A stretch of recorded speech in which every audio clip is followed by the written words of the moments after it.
Hello dear learners, PG is here and welcomes you in PG point. तो सबसे पहले तो आप लोगों के लिए खुशखबरी कि मैम 2 दिन क्लास क्यों नहीं हुई।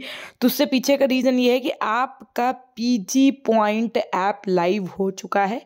ठीक है, तो पीजी पॉइंट लाइव ऐप हो चुका है तो मैम इससे हमारा क्या फ़ायदा। हमने उसमें देखा तो कंटेंट नहीं था। हमने कहा देखिए अब लाइव हुआ है, धीरे धीरे करके उसमें मैं कंटेंट अपलोड कर रही हूँ। आप लोग फ्री पीडीएफ में जाइएगा और देखिएगा कि वहाँ पर हमने आपको शिक्षा के मनोविज्ञान के नोट्स प्रोवाइड कर दिया है। हैंड रिटन नोट्स हैं, बहुत अल्टीमेट नोट्स हैं। वो आपके पेपर 3 जो आपका CSDMU BEd फर्स्ट सेमेस्टर है उसका जो पेपर 3 है उसका नोट्स है, आप आराम से उसको पढ़ सकते हैं। वो पेड कंटेंट था बट एक्चुअली न्यू ऐप है तो मैंने उसको फ्री में आपको प्रोवाइड किया है, आप उसको पढ़िए। बाकी जो आपके मॉडल पेपर्स हैं वो बहुत जल्द हम उस पर अपलोड कर रहे हैं, उसके बाद में आप लोग वो भी लेकर के आराम से पढ़ सकते हैं। ठीक है, तो फिलहाल जो आपकी क्लासेस है वो आपसे कंटिन्यू रहेंगी। तो रोज़ आपको चैनल से जुड़े रहना है, चैनल को सब्सक्राइब कर लेना है, पीजी पॉइंट ऐप लाइव को क्या कर लेना है, अपने फ़ोन में इंस्टॉल करके रजिस्टर करके उसमें अपना पढ़ाई करना शुरू कर देना है। ठीक है, तो भारतीय दर्शन और इसका योगदान ये आपकी 3 यूनिट 3 और इससे बनने वाले जो आपके लॉन्ग आंसर्स हैं वो सबसे पहले देखेंगे। लॉन्ग आंसर्स का मतलब सिर्फ लॉन्ग नहीं, आपको पता है उससे संबंधित लघु उत्तरीय प्रश्न भी होते हैं। जैसे एक क्वेश्चन ये बनता है कि वेदांत दर्शन क्या है, वेदांत दर्शन के सिद्धांत बताइए। यह उससे संबंधित जो आपके लघु उत्तरीय प्रश्न है वो कैसे पूछे जा सकते हैं। क्वेश्चन ऐसे भी पूछ सकता है आपसे कि वेदांत दर्शन क्या है, या वेदांत दर्शन पर टिप्पणी लिखिए। यह सिर्फ पूछ सकता है वेदांत दर्शन के सिद्धांत बताइए, समझाइए, संक्षेप में लिखिए, कुछ भी। तो आइए समझते हैं वेदांत का शब्द का तात्पर्य क्या है। तो वेदांत शब्द का तात्पर्य वेदों का अंत, इन्हें वेदों का अंतिम भाग अथवा वेदों का सार भी कहा जाता है। वेद मुख्यतः 3 भाग होते हैं। कौन कौन से वेद? एक तो वैदिक मंत्र, दूसरा ब्राह्मण और तीसरा उपनिषद। उपनिषद जो है वो वेदों का क्या है, अंतिम भाग है और वैदिक काल का अंतिम साहित्य है। तो जो आपके वेदांत हैं उनके 3 रूप बताए गए। कौन कौन से 3 रूप? एक तो आपका द्वैत, दूसरा विशिष्टाद्वैत और तीसरा आपका अद्वैत। अधिकांश दार्शनिक अद्वैत समर्थक हैं और द्वैत, विशिष्टाद्वैत और अद्वैत में कोई अंतर नहीं मानते। यानी कि जो आपके बहुत सारे फिलोसफर्स हैं वो अद्वैत के समर्थक हैं। जो आपका अद्वैत वेदांत दर्शन है उसके समर्थक है, और बहुत सारे लोग ये मानते हैं कि जो द्वैत और विशिष्ट द्वैत है ये एक ही है, इसमें कोई अंतर नहीं है। ठीक, तो वेदांत दर्शन के 3 चरण हैं। और देखिए, तो अब आपको यहाँ से समझना क्या है कि इनका अंतिम लक्ष्य क्या है, अद्वैत की अनुभूति। लेकिन मैम इन सबका मतलब क्या है? हमने कहा वेट एंड वॉच, सब कुछ समझ में आएगा। वेदांत दर्शन का प्रारंभ परम निराशावाद से होता है, यानी कि जब इंसान बहुत परेशान होता है, अपने उत्तरों को नहीं खोज पाता है, तब वो किसकी ओर जाता है? वेद की ओर जाता है।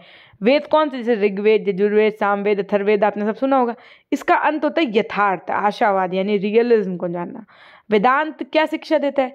तो वेदांत से हमें ये पता चलता है, वेदांत से हम ये शिक्षा ग्रहण करते हैं, निर्वाण लाभ यही और अभी हो सकती है। उसके लिए मृत्यु की प्रतीक्षा करने की आवश्यकता नहीं है। निर्वाण शब्द का मतलब क्या होता है ये भी समझ लीजिए, इसको आप हाईलाइट करके लिख सकते हैं। निर्वाण शब्द का तात्पर्य आत्म साक्षात्कार कर लेना है।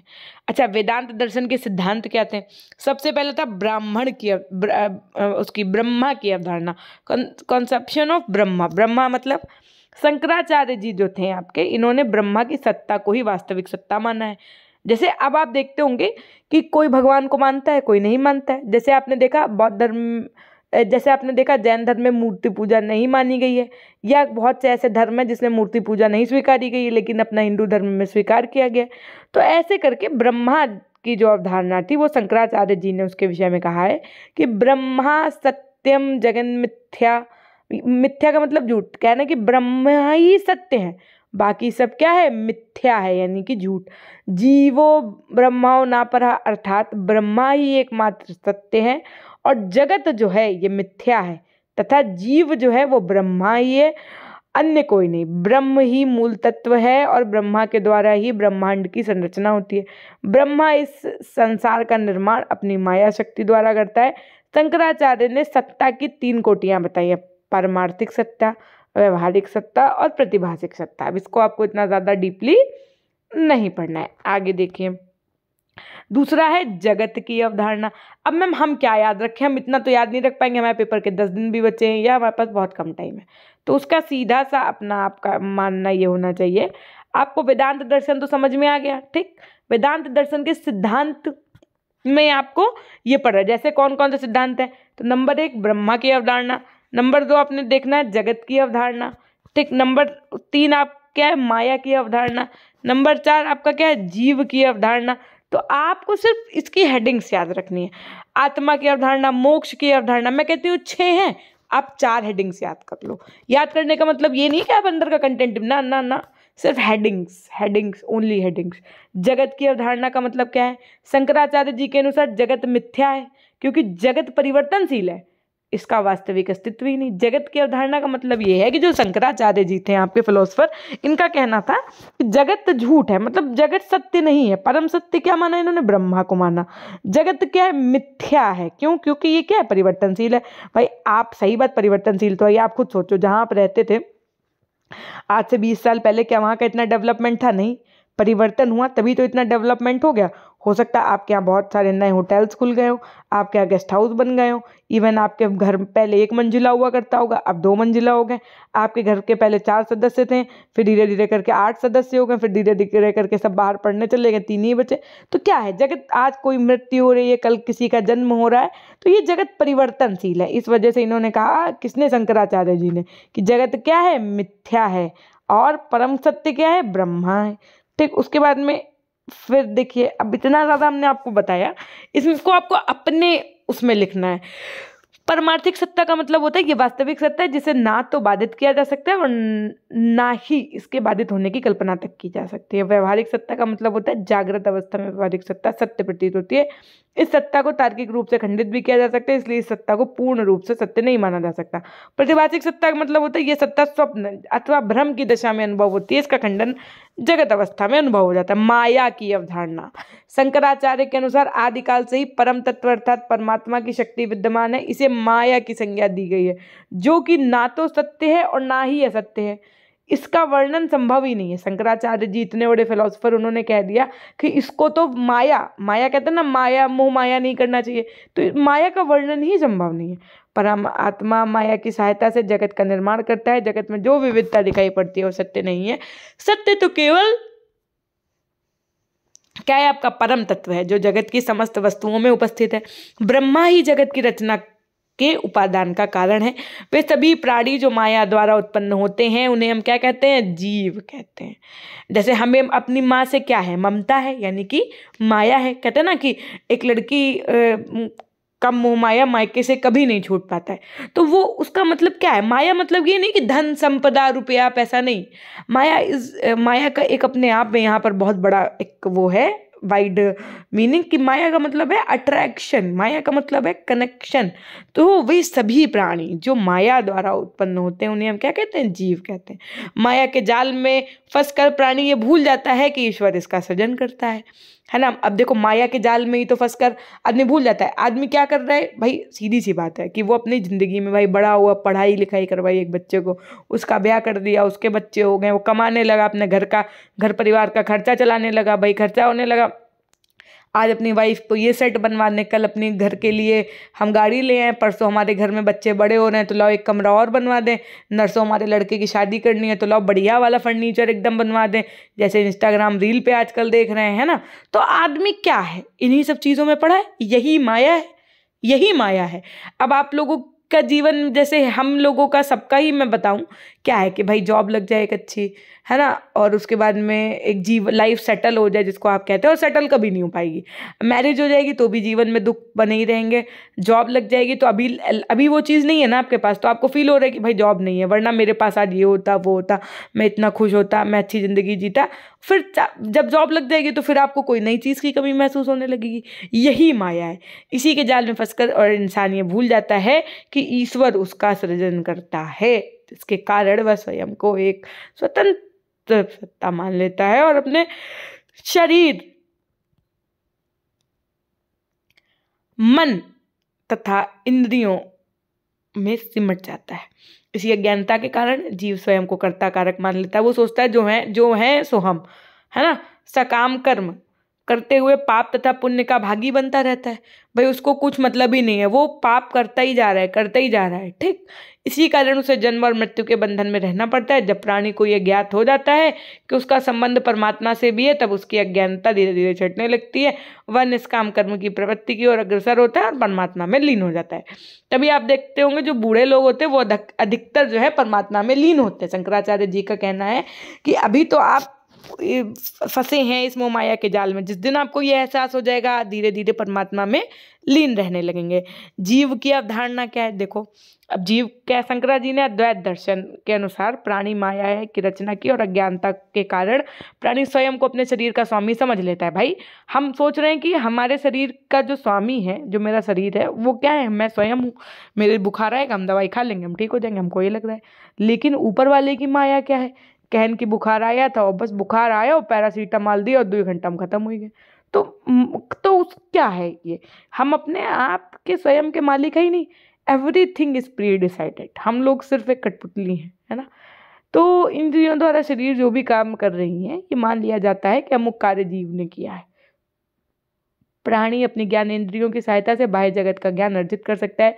जीव और आत्मा में व्यवहारिक अंतर होता है। आत्मा परमार्थिक सत्ता है, जबकि जीव क्या है? व्यवहारिक सत्ता है।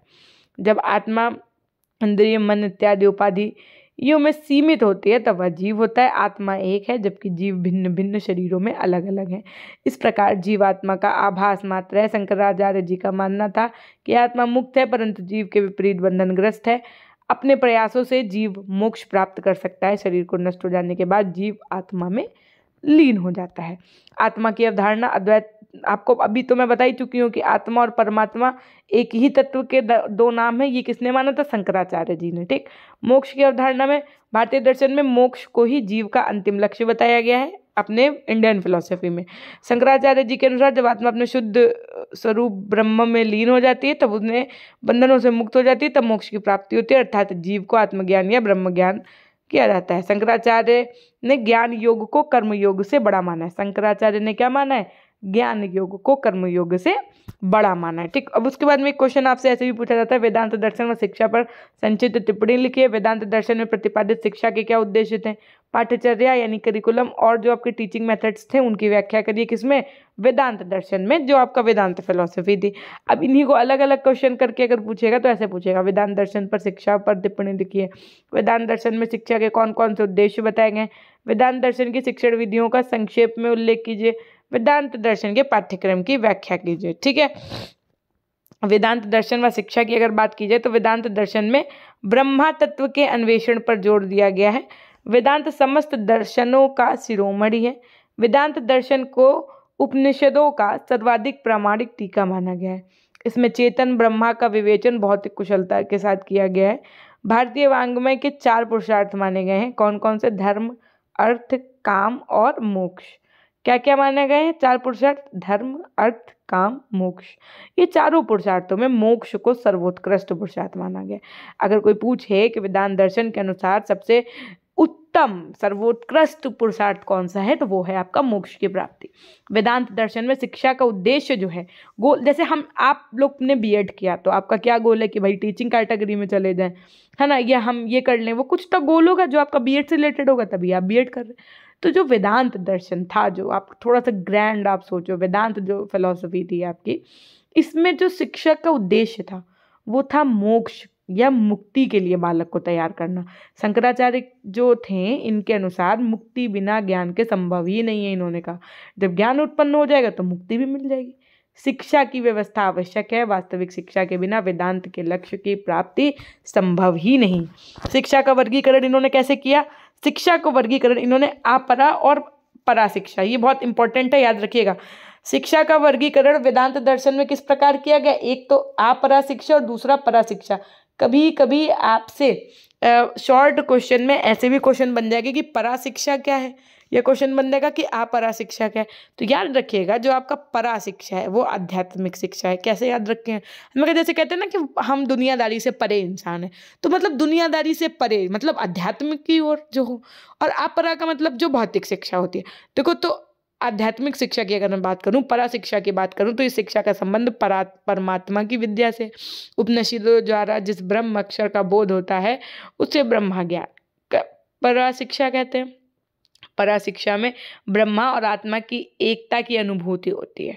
शंकराचार्य के दर्शन में पराशिक्षा से प्राप्त ज्ञान को सच्चा ज्ञान माना जाता है। लेकिन अगर आप पराशिक्षा की आप बात करेंगे तो ये भौतिक जीवन से संबंधित है आपका। अपरा शिक्षा का विषय संसार है, जो कर्ता करण आदि साधनों से होने वाले कर्म और उसके फलस्वरूप भेद वाला, अनादि अनंत और नदी के प्रवाह के समान अविच्छिन्न संबंध वाला है तथा दुखों के रूप होने के कारण प्रत्येक जीव के लिए सर्वथा त्याज्य है। कुल मिला के जो आपका फिजिकल लाइफ है वो रिलेटेड टू भौतिक फिजिकल एजुकेशन या अपरा शिक्षा, और परा शिक्षा आपका पूरा का पूरा अध्यात्म से संबंधित है। शिक्षा के उद्देश्य की यदि बात करूं तो यहाँ पर शिक्षा के उद्देश्य किसके अनुसार की बात की जाएगी? वेदांत दर्शन पढ़ रहे हैं ना, तो वेदांत फिलॉसफी के अकॉर्डिंग शिक्षा का उद्देश्य ब्रह्मा साक्षात्कार। साक्षात्कार का मतलब समझते हो? इंग्लिश में साक्षात्कार को कहते हैं इंटरव्यू। ब्रह्मा से साक्षात्कार है। ब्रह्मा साक्षात्कार का मतलब क्या है कि जो हमारा ईश्वर है, जो ब्रह्मा है, उससे हमारा मिलन होना। शंकराचार्य जी के शिक्षा दर्शन में ब्रह्मा साक्षात्कार को ही जीवन का सर्वोच्च लक्ष्य माना गया है। ब्रह्मा और मोक्ष की एक रूपता स्वीकार करने के कारण ब्रह्मा की धारणा मानवीय जीवन में सर्वोत्तम चिंतन का फल है। ब्रह्मा को जानना शिक्षा का मूल उद्देश्य होना चाहिए। आजकल की तरह नहीं है कि हमको इंजीनियर बनना है तो बीटेक कर ले, हमको टीचर बनना है तो हम बीएड कर लें। वेदांत तो होता था उस समय, उसका मतलब सिर्फ यही था। शिक्षा का उद्देश्य क्या है? ब्रह्मा से साक्षात्कार होना। ठीक इसी तरीके से आप अपना पूरी चीज़ें लिख सकते हैं। इसमें टीचिंग मेथड्स पूछे जाते हैं कि वेदांत दर्शन में कौन कौन से शिक्षण विधियां प्रचलित हैं। तो छात्र की दृष्टि से जो विधियां थी वो आपकी श्रवण मनन निधिध्यासन विधि, शिक्षक की दृष्टि से जो थी वो व्याख्या विधि, अध्यारोप अपवाद विधि, दृष्टांत विधि, कथन विधि, तर्क विधि, प्रश्नोत्तर विधि, उपदेश विधि। श्रवण विधि का मतलब अब एक एक करके समझो। मतलब ऐसे वातावरण में रखना बच्चे को जिससे वो गुरु की बातों को ध्यानपूर्वक सुन सके। मनन का मतलब वो खुद उस बात को जो उसके गुरु ने कही है उसको मन में अपने दोहराए और सोचे। मनन का मतलब कहते हैं ना, ये कार्य करने जा रहे हो तो थोड़ा चिंतन मनन कर लेना, मतलब कि खुद पे विचार कर लेना। जैसे अब आपने बीएड करना शुरू किया था जब भी, तो उस समय शायद आपका ये सुप्रीम कोर्ट का ऑर्डर नहीं आया होगा कि बच्चा प्राइमरी में मान्य नहीं है, तो आप लोगों ने शायद उस चीज़ पे इतना मनन नहीं किया होगा ना, कह सकते हैं, और आपने बीएड में एडमिशन ले लिया। कुछ बच्चे ऐसे होंगे जिनका आप बीएड करने का मन ही नहीं होता होगा, उनको लगता होगा मेरे को तो 1st to 5th के टीचर ही बनना था, है ना। तो अगर आपने यही काम चिंतन मनन से किया होता तो पहले के समय में क्या था, जो गुरु द्वारा ज्ञान बच्चे को दिया गया था उसका मनन करना, चिंतन करना। निधिध्यासन विधि का मतलब होता है मनन की गई जो विषय वस्तु है द्वारा किसी उपयुक्त निष्कर्ष पर पहुंचना। ठीक है, उस चीज़ पे हम सोच रहे हैं, विचार रहे हैं, फिर हम सोच रहे हैं अरे नहीं बीएड ठीक तो कर लिया, इतने भी छोटे बच्चों को हम कैसे ही पढ़ाएंगे, 6 to 8 वाला ऑप्शन तो है ही बीएड वालों के पास, और हमारा तो वैसे भी इतने ही बड़े बच्चों को पढ़ाने का मन था। तो कुल मिलाकर के उस चीज़ पे विचार करके फिर एक डिसीजन तक पहुँचना, इसी को कहते हैं निधिध्यासन विधि। प्रश्नोत्तर विधि आपको पता ही है। बाकी ये छोटी छोटी विधियाँ हैं जिन्हें आप समझ सकते हैं, इतनी कोई ऐसी नहीं है। ठीक, फिर उसके बाद में जैन दर्शन। देखो जैन धर्म और जैन दर्शन में अंतर है। क्या अंतर है मैम? हमने कहा जैसे बुद्ध दर्शन में और बुद्ध धर्म में अंतर है। जैसे कि जब आप धर्म के विषय में पढ़ोगे ना तो उनकी माता का नाम, उनके पिता का नाम, ठीक, उन्होंने कहाँ से शिक्षा ग्रहण की, ठीक है, वो उन्होंने कितने वर्ष की उम्र में घर को त्याग दिया, घर त्यागने का क्या कहलाया, है ना, महापरिनिर्वाण क्या था। ठीक ऐसे ही जैन धर्म में महावीर स्वामी ने क्या, उनकी लाइफ से संबंधित चीज़ें, तो वो धर्म पढ़, उसे कहते हैं कि बौद्ध धर्म पढ़ना, जैन धर्म पढ़ना। लेकिन बौद्ध दर्शन और जैन दर्शन में जमीन आसमान का अंतर है। ठीक, तो इस चीज़ को धर्म से रिलेट ना करिएगा। अब आइए समझते हैं जैन दर्शन द्वारा प्रतिपादित शिक्षा के उद्देश्य क्या हैं और पाठ्यक्रम और उनकी शिक्षण विधियाँ क्या हैं। ये क्वेश्चन आपसे शॉर्ट में कैसे पूछा जा सकता है कि जैन धर्म के अनुसार शिक्षा के क्या उद्देश्य हैं, या जैन दर्शन द्वारा प्रतिपादित पाठ्यक्रम का वर्णन करिए, या जैन दर्शन की शिक्षण विधियाँ बताइए।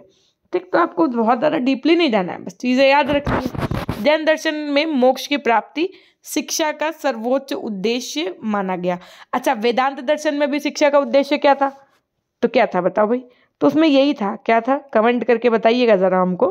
उसमें ये था कि ब्रह्मा ही परम सत्य है और ब्रह्मा से मिलन जो है, ब्रह्मा से साक्षात्कार ही हमारा क्या है, शिक्षा का परम उद्देश्य है। जैन दर्शन में क्या है, मोक्ष उद्देश्य क्या माना है, मोक्ष की प्राप्ति को माना है। ठीक, उसी के हिसाब से शिक्षा के द्वारा ही देखो जैन के अनुसार जो मोक्ष प्राप्ति के लिए मनुष्य को कुछ सोपानों का पालन करना पड़ता था। इनके हिसाब से सम्यक ज्ञान का विकास, सम्यक ज्ञान का मतलब होता था कि जैन दर्शन के अनुसार शिक्षा का प्रमुख उद्देश्य सम्यक ज्ञान की प्राप्ति है। जो आपके तीर्थंकर होते थे, जैसे आपके महावीर स्वामी है ना, इनके द्वारा दिया जाने वाला द्रव्य संबंधी ज्ञान सम्यक ज्ञान कहलाता था, जो कि प्रकाश सदृश होता था तथा ज्ञानता को दूर करता था। सम्यक ज्ञान की प्राप्ति के पश्चात मनुष्य को सत्य व असत्य के अंतर को पहचानने में सक्षमता महसूस होती थी। सम्यक दर्शन का मतलब क्या है? इसके अनुसार क्या होता था कि मनुष्य का जो भावात्मक पक्ष है इसका विकास किया जाता था। सम्यक दर्शन मनुष्य को सद्गुण प्रदान करने के साथ ही उसके भावात्मक पक्ष का विकास करके आत्मा को संवेदनशील बनाता है तथा सत्कर्म की ओर प्रेरित करता है। सम्यक चरित्र का विकास की अगर बात की जाए तो सम्यक चरित्र के विकास के बिना ना तो सम्यक ज्ञान की प्राप्ति संभव है और ना ही सम्यक दर्शन की। वास्तव में ये तीनों ही एक दूसरे के पूरक हैं। अहितकर कार्यों का त्याग तथा हितकारी कार्यों का आचरण ही आपका क्या है? सम्यक चरित्र। सम्यक चरित्र का मतलब क्या है? जैसे दारू ना पीना, है ना, और झूठ ना बोलना, ये सब क्या चरित्र?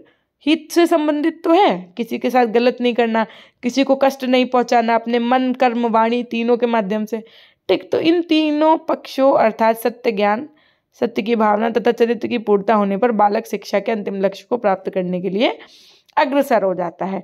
बालक के विकास के लिए कुछ क्रियाओं का पालन करना बहुत, जैसे पंच महाव्रत, चलने बोलने भिक्षा आदि ग्रहण करने, पुरुषीय एवं मूत्र त्याग करने में सतर्कता, मन वचन तथा धर्म में गुप्ति का अभ्यास, 10 धर्मों का आचरण, भूख प्यास तथा ग्रीष्म व शीत ऋतु में कष्टों को थोड़ा सा सहन करना, जीव व संसार के यथार्थ तत्व के संबंध में भावना, समता निर्मलता निर्लोभता, आजकल के समय में निर्लोभता तो संभव ही नहीं है, और सच्चरित्रता, ठीक है, सच्चरित्रता। जैन दर्शन और उनका पाठ्यक्रम क्या था? तो जैन दर्शन के सिद्धांतों पर दृष्टि डालने से पता चलता है कि जैन दर्शन किस प्रकार के पाठ्यक्रम का पक्षधर है। ये सर्वविदित है कि जैन दर्शन सापेक्षवाद और अनेकांतवाद की धारणाओं को महत्व प्रदान करता है। इसके अतिरिक्त जैन दर्शन में द्रव्य यानी कि सब्सटेंस जो है वही प्रमुख तत्व इसको माना गया है, जिसके 2 रूप हैं, एक तो जीव और दूसरा अजीव। इनका मानना था कि जो द्रव्य है उससे जीव बना है और अजीव बना है। इन तथ्यों के आधार पर हम पाठ्यक्रम संबंधी दृष्टिकोण को समझ सकेंगे। जहाँ तक सापेक्षता का संबंध है, पाठ्यक्रम व्यक्तिगत विभिन्नताओं के अनुसार ही होना चाहिए ताकि वह प्रत्येक विद्यार्थी की रुचियों एवं आवश्यकताओं के अनुकूल हो। अनेकांतवाद का सिद्धांत भी यह कहता है कि पाठ्यक्रम सभी के लिए समान हो। मानवीय ज्ञान सापेक्ष होता है और उसे किसी एक विषय का अध्ययन करना ही पर्याप्त नहीं हो सकता, उसे प्रत्येक दृष्टिकोण का अध्ययन करना जरूरी है। तो कहने का आशय ये है यहाँ पर कि जैन दर्शन में मेन माना गया है क्या? पाठ्यक्रम में का हिस्सा द्रव्य, और द्रव्य के कितने भाग हैं? 2। कौन कौन से? जीव और अजीव। बाकी इनका ये भी कहना है कि हमें अध्ययन हर एक विषय का करना चाहिए। जैन दर्शन जीव और अजीव को भी महत्वपूर्ण मानता है। इसमें जीव का मतलब आत्मा होता है और अजीव का मतलब पुद्गल है। इसका अर्थ ये है कि पाठ्यक्रम में ऐसे विषय के अध्ययन का भी प्रावधान होना चाहिए जो आत्मिक और शारीरिक विकास की दृष्टि से क्या हो? यूजफुल हो। मतलब पुद्गल में आपका क्या क्या आ गया? तो देखो समझो क्या क्या आ गया, वही समझाते हैं। इस प्रकार हम कह सकते हैं कि जैन दर्शन उन सभी विषयों के अध्ययन का समर्थन करता है जो व्यक्ति के आत्मिक एवं भौतिक जगत से संबंध रखते हो। इसके अंतर्गत आपका दर्शन शास्त्र भी आ जाएगा, मनोविज्ञान भी आ जाएगा, समाजशास्त्र भी आ जाएगा, नीति शास्त्र भी, धर्मशास्त्र, शारीरिक विज्ञान, यानी कि जितना भी आपका जीएस का सेक्शन कह लो आप है, वो सब कुछ इसी में सम्मिलित हो जाएगा। क्योंकि इनका मानना है कि व्यक्ति को हर एक पहलू के विषय में पढ़ना चाहिए, हर एक विषय के से संबंधित उसके अंदर ज्ञान होना चाहिए। जैन दर्शन की जो शिक्षण विधियाँ थी वो प्रमुख कौन कौन सी थी? अवलोकन विधि, श्रवण विधि, स्वादन विधि, तर्क विधि, स्पर्श विधि, ध्यान विधि, भाषण और व्याख्यान विधि, प्रश्नोत्तर विधि। ठीक, इस तरीके से कुछ विधियाँ और भी थी जो बहुत प्रसिद्ध थी। इसी तरीके से आपसे क्वेश्चन बनता है बौद्ध दर्शन के प्रमुख सिद्धांत क्या है, और इससे संबंधित लघुत्तरीय प्रश्न पूछा जा सकता है। बौद्ध दर्शन के 4 आर्य सत्र बताइए, ये बहुत इंपॉर्टेंट क्वेश्चन है। बौद्ध दर्शन के अष्टांगिक मार्ग बताइए, पढ़ा होगा आपने अष्टांगिक मार्ग। प्रतीत्य समुत्पाद का अर्थ स्पष्ट करिए। तो देखिए इसमें भी आपको कोई बहुत नहीं पढ़ना है, मेन हेडिंग्स पढ़नी है, उनको समझना है। तो बौद्ध दर्शन के जो मूल सिद्धांत थे, ठीक, तो बौद्ध दर्शन की शिक्षाओं के अनुसार इनके सिद्धांत में 4 आर्य सत्य बताए थे, अष्टांगिक मार्ग बताए थे और प्रतीत समुत्पाद बताए थे। तो ये 3 विचार हैं बौद्ध दर्शन का आधार ही हैं। इन्हें ही बौद्ध दर्शन के सिद्धांत के रूप में स्वीकार किया गया। कौन कौन से सिद्धांत हैं अगर कोई पूछते तो इनके मेन सिद्धांत बौद्ध दर्शन के 4 आर्य सत्य थे, अष्टांगिक मार्ग थे और क्या था, प्रतीत समुत्पाद था। अब सब चीजें समझ लो आप। 4 आर्य सत्य में कौन कौन सी चीजें आएंगी, ये इनकी हेडिंग्स आपको याद रखना है। दुख समुदाय, दुख निरोध और दुख के निवारण के मार्ग। इसको दुख प्रतिगामिनी प्रतिपदा भी कहते हैं, ठीक है, सेंस थोड़ा सा उनकी भाषा में। दुख का मतलब क्या है, जीवन दुखों से भरा है। जिसे हम सुख समझते हैं उनका अंत भी दुख ही है। सुखों की प्राप्ति की इच्छा भी दुख लिए हुए और सुखों को भगाने का परिणाम भी दुख के रूप में प्रकट होता है। क्योंकि सुख क्या है, स्थायी नहीं है। देखो सीधी सी बात है, लाइफ जो है ना वो, इनका कहने का मतलब था लाइफ जो है ना वो आपकी ऐसे चल रही है। अगर ये लाइफ ऐसे हो जाएगी तो फिर वो खत्म, फिर न सुख का एहसास होगा और न ही दुख का एहसास होगा, न कष्ट में कष्ट होगा और न खुशी में खुशी मिलेगी, है ना। जब भी दुख हो, मैं तो आपसे यही कहूँगी कि जब भी आपके जीवन में, और ये आपका ऐसा फेज चल रहा है, नो डाउट कि कभी कभी आप बहुत डिप्रेस टाइप का फील करते होंगे, कभी बहुत सैड फील करते होंगे, कभी लगता होगा अब न जाने जीवन में हम क्या ही कर पाएंगे एंड ऑल। तो उस फेज में आपको सिर्फ और सिर्फ अपने जीवन में एक ही बात याद रखनी है। क्या याद रखनी है, तो ये हमारा अपना फंडा है। थोड़ा सा मैं विकास देवकीर्ति सर को ज़्यादा मानती हूँ और एक बार उन्होंने अपने हाल ही के एक इंटरव्यू सेक्शन में ये बात कही थी कि ये वक्त भी गुजर जाएगा। हमने ये लाइन अपने जीवन में ये मान लो आत्मसात कर ली। क्या, वही मैं आप लोगों को भी सिखाना चाहूँगी कि ये वक्त भी गुजर जाएगा। यानी कि अगर आपको किसी ने परेशान किया है, ठीक है, किसी की वजह से आप बहुत हर्ट हुए हैं, या किसी की बातें जो आपको बहुत हर्ट कर गई हैं, इवन वो आपका फैमिली प्रेशर, रिलेटिव्स का बोलना, आपके फ्रेंड का छोड़ के चले जाना, ठीक, दोस्ती में ब्रेकअप हो जाना, ऐसी बहुत सी चीज़ें हैं जिससे बच्चा सफ़र कर रहा होता है और उसी सफ़रिंग को बौद्ध दर्शन में दुख कहा गया है। तो आपको ऐसे फेज में करना क्या है, उसका निवारण यही है कि आप मन को शांत करो, भक्ति करो। आप जिस भी भगवान को, जिस भी को मानते हैं, आप उसमें अपना लीन रहो, स्पिरिचुअल बनो थोड़ा सा। और अपने दिमाग में हमेशा एक कोटेशन याद रखो कि ये वक्त भी गुजर जाएगा, आपको बदला नहीं लेना है। एक कहावत कही गई है कि बदला आप नहीं, कभी कभी वक्त पे छोड़ दो, वक्त बदला ले लेता है ना। तो चीज़ें समझिए। उसके बाद में दूसरा था दुख समुदाय, कॉज ऑफ सफरिंग। प्रत्येक दुख का एक कारण होता है। जैसे आप बहुत सैड फील कर रहे हैं तो उसके पीछे एक रीज़न होगा, और वो रीज़न बताया ना मैंने, आपका फ्रेंड, आपके सिलेक्शन का ना होना, आपके किसी एग्ज़ाम को फॉर्म फिल करना, आपकी प्रिपरेशन के लिए बाहर ना जा पाना, है ना, आपके घर पे कोई विवाद हो जाना। घर पे का मतलब किसी, आप मान लो आपके भाई बहन के साथ कुछ हो जाना, तो आपको भी फिर फील होगा। तो कहने का आशय ये है कि हर एक दुख का एक कारण होता है, एक कॉज होता है। संसार में प्रत्येक घटना कोई ना कोई कारण होता है और बिना कारण कुछ भी घटित नहीं हो सकता। ऐसा कुछ भी नहीं है कि जो अकारण हो, सबके साथ कुछ ना कुछ रीज़न होता है। और दुनिया की कोई वस्तु क्या है, स्थायी नहीं है, परमानेंट नहीं है। हर एक जो वस्तु है उसका उत्पन्न या नष्ट होना निश्चित है। जिस प्रकार कोई ना कोई कारण अवश्य होता ही है, उसी प्रकार दुख का जन्म भी इन्हीं कारणों से होता है। दुख निरोध का मतलब कैसे, सेसेशन ऑफ सफरिंग। दुखों के कारण को यदि हम समाप्त कर दें तो दुख को भोगने से रोका जा सकता है। भाई दुख तो नहीं खत्म कर सकते हम, लेकिन दुख जिसकी वजह से हो रहा है वो कारण यदि हम समाप्त कर दें तो दुख भोगने से रोका जा सकता है। बौद्ध दर्शन का ये मत है कि दुखों का निवारण किया जा सकता है। ये सब ज्ञान प्राप्त होने पर ही संभव है। कब, जब हमें ज्ञान की प्राप्ति हो जाएगी। और ज्ञान प्राप्त होने पर अविद्या का नाश हो जाता है और व्यक्ति मोह माया के बंधनों से मुक्त होकर के सुख दुख के अनुभव नहीं कर पाता। दुख के निवारण का मार्ग क्या, way leading to this cessation of suffering. चौथा आर्य सत्य ये है कि सही ज्ञान की प्राप्ति होने पर जीवन के दुख दर्द क्या होते हैं, समाप्त हो जाते हैं। इस ज्ञान प्राप्त के लिए महात्मा बुद्ध ने हमें क्या, अब देखो कैसे चीज़ें जुड़ी हैं। हमने आपसे कहा इनके सिद्धांत में 4 आर्य सत्य थे। अब इन्होंने बताया कि दुख के कारण को दूर करना है। अब ये जो दुख के कारण को दूर करोगे, ये किसकी मदद से होंगे, अष्टांगिक मार्ग की मदद से होंगे। अष्टांगिक मार्ग अपने आप में क्या है, एक बौद्ध दर्शन का खुद ही सिद्धांत है ना। अभी अष्टांगिक मार्ग में हम क्या है, हम क्या फॉलो करें कि हमें जो है क्या, दुख का कारण जो है हमारा वो समाप्त हो जाए। हमें क्या हो, हम ईश्वर की प्राप्ति कह लो या आप अज्ञानता से ज्ञानता में लीन होना कह लो। तो ये देखो, ये आप बहुत कम लोग फॉलो कर पाते हैं। पहली बात तो 8 आप एक बार मार्ग पहले सुनिए, देन आई विल एक्सप्लेन। सम्यक दृष्टि, सम्यक संकल्प, सम्यक वाक, सम्यक कर्म, सम्यक आजीव, सम्यक भाव या सम्यक प्रयत्न, सम्यक स्मृति और सम्यक समाधि। ठीक, ये 8 क्या है आपके अष्टांगिक मार्ग हैं। इनको आपको क्या करना है, अपने दिमाग में रखना है। ठीक है, अब देखो सम्यक दृष्टि से क्या मतलब है। सम्यक दृष्टि से तात्पर्य है सही ज्ञान को देखना तथा पहचानना। व्यक्ति को चाहिए, क्या चाहिए कि वस्तुओं के शुद्ध और कल्याणकारी रूप को पहचाने। वस्तुओं का सही ज्ञान होने पर ही सही कर्म करने की दिशा मिलती। सम्यक संकल्प का मतलब क्या है, संकल्प पूर्वक सांसारिक भोग विलास की इच्छाओं को त्याग करना ज्ञान प्राप्ति का दूसरा मार्ग है। दृढ़ संकल्प के बिना हम अपने उद्देश्यों तक नहीं पहुंच सकते। ये हमारा क्या है, सम्यक संकल्प, यानी कि सीधी सी बात है। देखो ये बहुत अच्छी बात कही है, ये आपके जीवन में आप उतार लो।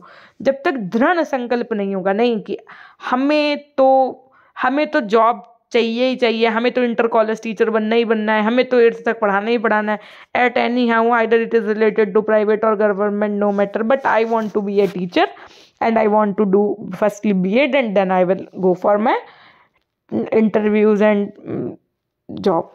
तो कहने का आशय है कि आपका दृढ़ संकल्प होना चाहिए। सम्यक वाक, सम्यक वाक का मतलब क्या, राइट स्पीच। तीसरा मार्ग है अपनी वाणी पर नियंत्रण रखना। ये नहीं कि कोई गलत बात ना निकल पाए, बिना जाने किसी पे ब्लेम मत लगाना, अपनी वाणी पर कंट्रोल करना, ठीक से भाषा का बोलना, किसी के हृदय को दुख ना पहुंचाना। नहीं तो आजकल लोग क्या, आज दोस्ती करें कल हट करके पहुंच गए तीसरे के पास, ये सब क्या है सब, है ना। और तीसरी चीज़ है कि फालतू के वर्ड्स, अब्यूजिंग वर्ड्स। आजकल कोई भी हो, लड़की हो लड़का हो, नो मैटर, गाली दिए जा रहे हैं भाई, बेवजह गाली दे रहे हैं। जिस चीज़ में नहीं भी देनी है, कोई लॉजिक नहीं है, वहाँ पे भी गालियों से बात कर रहे हैं भाई, ये सब नहीं अच्छा है।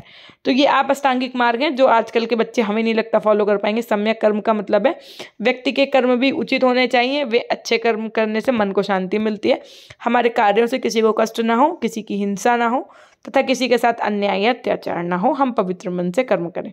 सम्यक आजीव, राइट लिविंग का मतलब क्या, हम अच्छे ढंग से कमाए गए साधनों से अपना जीवन व्यतीत करें और बुरे मार्ग से जीविकोपार्जन करने का विचार न लाए। हमारा रहन सहन सात्विक होना चाहिए। ऐसा नहीं हो कि किसी का किडनैप करके रुपए जो ले आए बस उससे बढ़िया आईफोन ले आए, ऐसा नहीं होना चाहिए। जो आपकी कमाई होती है ना, वो भी दाल में नमक बराबर होनी चाहिए। कहने का आशय ये कि पता चले जॉब लग गई, बच्चों के लिए मिड डे मील का भोजन आ रहा है, सरकार पैसा भेज रही है उस चीज़ का, ठीक, कहने लगे 1 बोरी आटा लाना था, उसके लिए मान लो मैं फॉर एन एग्जांपल बात करूँ, 500 रुपये आ गए। अब आप आटा कैसा ले आए, एकदम लो क्वालिटी वाला। दाल के लिए बढ़िया रुपए दे रही है सरकार, दाल में क्या किया, खूब सारा पानी मिलवा के बनवा दी। मतलब बच्चों के लिए चीज़ें आ रही हैं, उसमें क्या कर रहे हैं, कटौती कर ले रहे हैं। तो भाई 10-20 हज़ार 50 हज़ार मैं कहती हूँ बचा भी लेंगे अगर इन सब चीज़ों को करके, तो आप बच्चे का हक मार रहे हैं। और आप सोचो कि उस कमाई से आप अपने जीवन में लगा करके याशी कर लोगे, या अपना जीवन बहुत सुखमय बना लोगे, या अपना घर बहुत अच्छा बना लोगे, तो आपका बुढ़ापा भी बहुत अच्छा कट जाए। तो ऐसा नहीं है।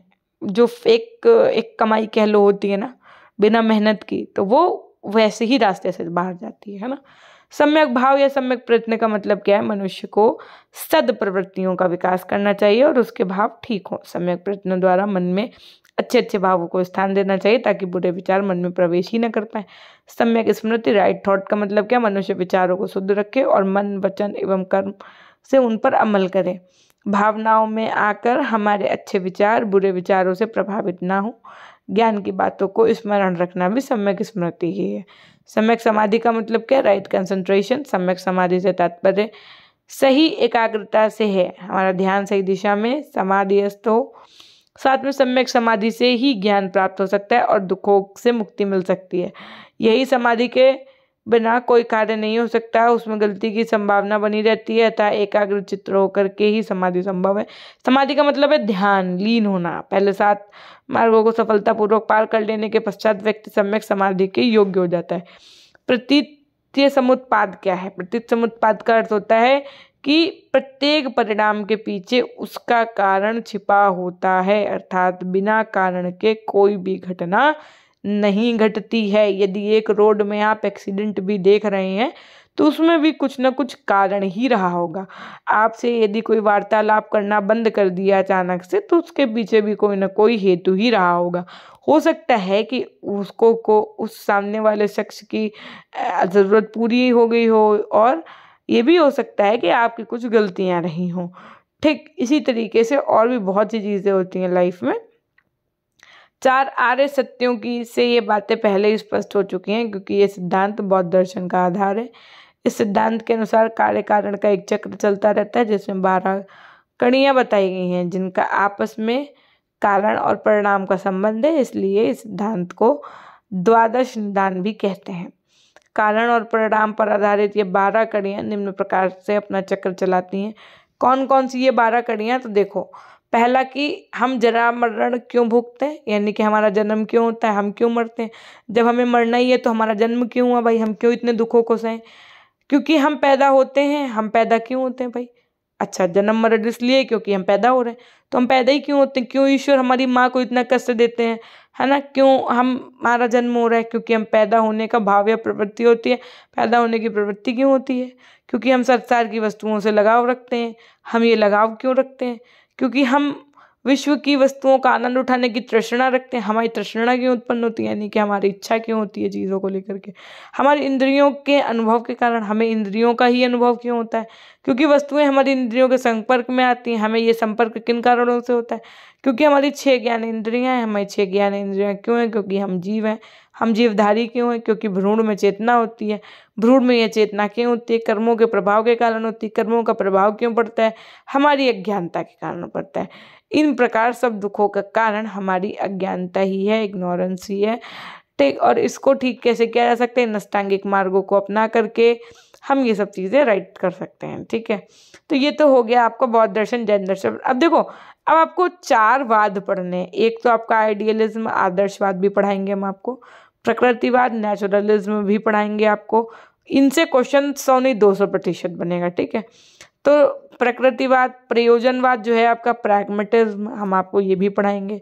ठीक है, उसके बाद में होता है आपका, एक होता है यथार्थवाद, जिसको आप क्या कहते हैं? रियलिज्म। ये 4 हो गए आपके, आइडियलिज्म, रियलिज्म, प्रैग्मेटिज्म। इनको हम पढ़ाएंगे। तो हम ना इनको दूसरी क्लास में पढ़ा रहे होंगे कल की, क्योंकि ये इतना एक बार में पढ़ा देंगे ना तो क्लियरली नहीं समझ में आएगा। तो ये चारों वाद जो है ना, ये मैं आज ही हो सकता है करा दूँ। तो क्या करिएगा, आप चैनल को सब्सक्राइब करके रखिएगा। मैं कभी भी इन सब चीज़ों को कवर अप करवा दूंगी, या हो सकेगा तो एक एक वीडियो में ही करवा देंगे, कि एक वीडियो में आदर्शवाद पढ़ा दिया, एक में प्रयोजनवाद पूरा पढ़ा दिया, एक में आपको हमने पूरा प्रैग्मेटिज्म पढ़ा दिया। तो इस तरीके से भी चीज़ें कर सकते हैं। इट्स डिपेंड अपॉन मी कि how I will get time and I will teach you.